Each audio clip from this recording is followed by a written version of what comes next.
Hey, good morning, everybody, and welcome back to ShortSalePowerHour.com. The Black Couch, live from Rome. I'm Kevin Kauffman.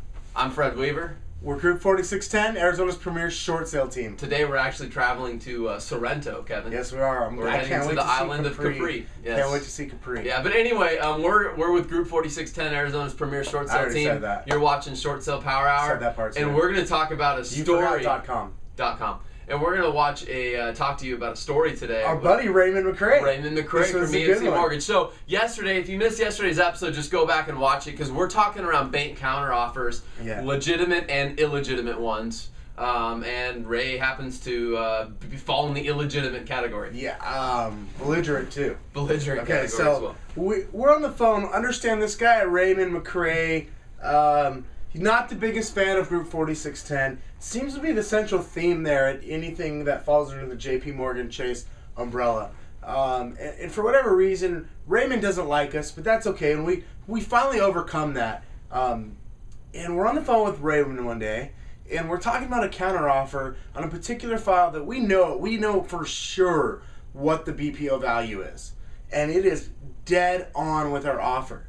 And so we get on the phone with Raymond and understand Raymond's a manager, and we had kind of got past the negotiator to talk to him because the negotiator had presented us with a counteroffer that was higher than the BPO. It was higher than the offer. The counteroffer was higher than the BPO. Yeah, and if I'm not mistaken, the offer and the BPO were both 165, and Ray's negotiator had either asked for 170 or 175. Yes. We said no, fought past the negotiator. Now we would only know what the BPO was because we did some detective work. Always do our detective work.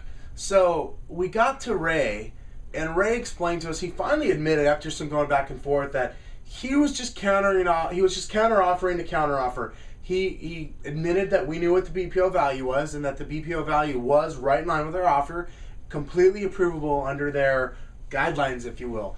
But Raymond then expressed something to us that I find to be funny and sad at the same time, because if you ask me, it's one of the biggest problems that we have in this mess that we're in.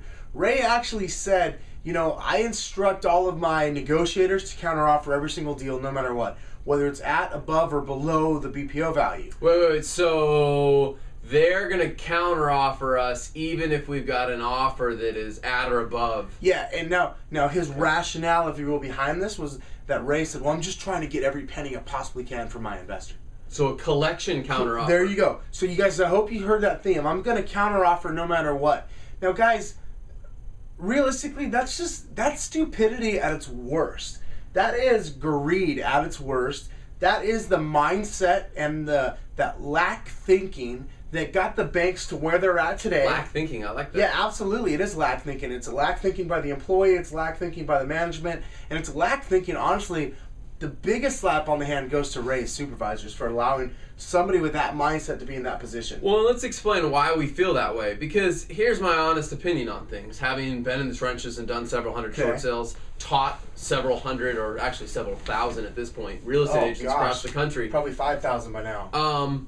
I understand that real estate agents, when they hear something from the bank, will just listen. Sure. And so in an example like that, you're maybe average or not so average. I'm not making fun of real estate agents. I'm saying your agent who doesn't have a lot of experience in short sales will hear Ray counter to 170 or 175, will run back to the buyer and ask the buyer to bring their offer up. And when the buyer says no, that person may or may not go back to the bank. Like the realtor may literally just tell everybody that they need to go get a higher offer and go back on the market to act. And that happens a lot. And that's the reason I don't like that, is because they're not acknowledging to you up front that your offer's bad. No. They're just saying they want more, but inherently a lot of agents here, we want more means your offer isn't approvable, and therefore they leave the transaction. So literally, even though Ray and his cronies over at EMC think that they're mitigating more loss by counteroffering, they're actually creating more loss and more homes going to foreclosure because most agents can't distinguish between Ray's little poker game and a real counteroffer. Yeah. I mean, how do you think those investors feel? Honestly, the real true investor whose money is on the line, who most agents would go back. Yeah. and try to get more money. And you know what? This is the thing. Which is going to lead to in the last couple of weeks, I've had some pretty eye-opening conversations with members of Chase and a few other banks. To say the least, eye-opening. I'm really fed up, and I'm not coming from a I'm pissed screaming place right now, but I'm fed up with this we're going to keep our cards close conversation. Yeah, no, because it absolutely. is exactly what you're saying. It's lack.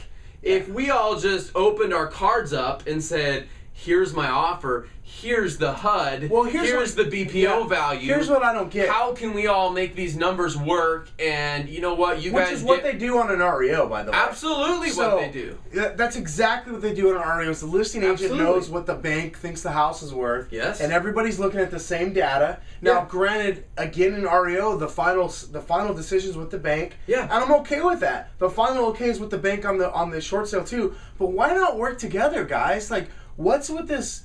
Oh, we're going to hold it here and keep you at arm's length and work against you, rather than if we could all just get on the same team, we'd collect more money for you. We'd actually mitigate more loss, but you're too busy keeping us at bay and not wanting help because you don't trust anybody. And here's my thing. I had this conversation with a higher-up person at Chase a couple weeks ago. You were there. He was pretty happy to talk to you, too. Yeah, it was a great 50-minute conversation. And I said, people are gonna, if you can't handle this, I'm sorry, but people are gonna screw other people over from the term of how we all do that. And let me set that up. Meaning that his worry was we're getting screwed over by agents doing these flips. Well, that's exactly what his words were. Yeah, we're getting screwed over. He said flat out, we're getting screwed over by agents doing flips and trying to take the We're trying to protect ourselves from people flipping property. And I acknowledge that that's a problem. And if I was on the inside of banks, it would be something that I would want to be conscious of and aware of as well. But at the end of the day, here's one thing I know. You can have the best security system in the entire world on your home or your car or whatever. At the end of the day, a good person of...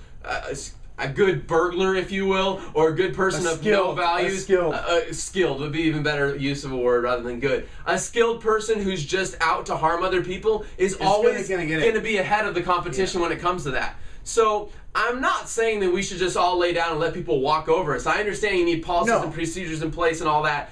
But I think if we all came from a place of trusting each other a little bit more, we might actually get somewhere. What a concept. I mean, but it becomes really hard to trust a bank when you have a manager of many negotiators inside a bank tell you, no, I'm going to counteroffer you every time, whether your offer is at, below, or above the BPO. Yeah. Here's my invite, how do you trust that person? By the way, David Lohman, you can see right here, we're good guys.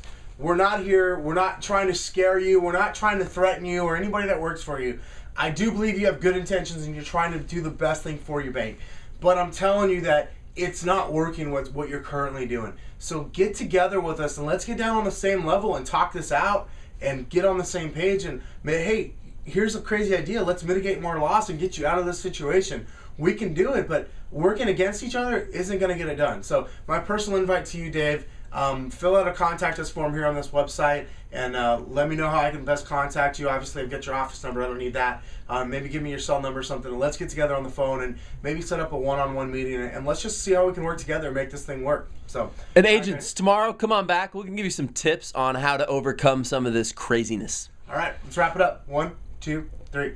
Short sale power hour. Short sale power hour.